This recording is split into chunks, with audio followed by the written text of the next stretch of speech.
even the late Holy Father Pope Francis encouraged us, challenges us to make our media a means of evangelization. No? Yung baga makatanggap ka sa mga text, sa mga Bible verses, yung mga advices, pakibagay yun. Pero makabasa sa Facebook ng mga naninilig ng utang, mga nanitira, mga parang mga ka-TikTok. Totoo lang kung natin ngayon, marami ka nang yumayaman ng mga vloggers. Kung gusto mong yumaman, napakabilis. Mas yumayaman ngayon ng vloggers. Remember this power cap.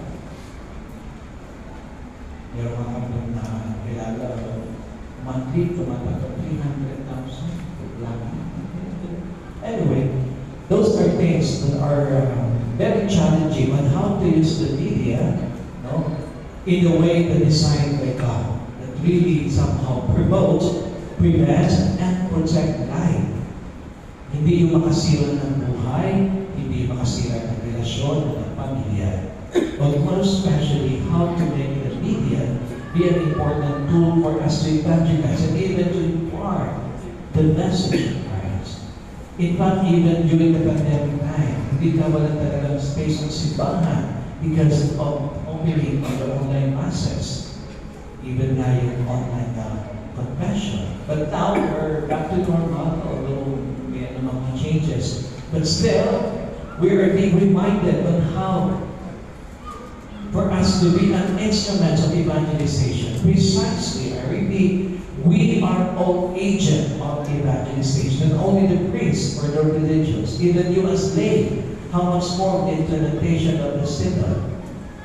That we need to reach the people, the lost, the least, and the last people on how to implement this kind of programs for us to feel that we really belong to the family, that we are really belong to the community, that we are really belong to the parish, that we are not being set aside, that we are not somehow neglected.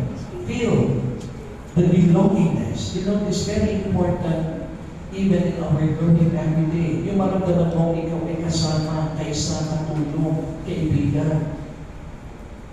Because these are the things that we try to discover why there are some people experience some depressions. Mga naiiwan, mga nag-iisip ng ano-ano. Leading to suicide. Diba? Na sasabihin natin, wala nagmamahal sa akin. Diba? Nakikita na mga last notes. Pero papakamatay.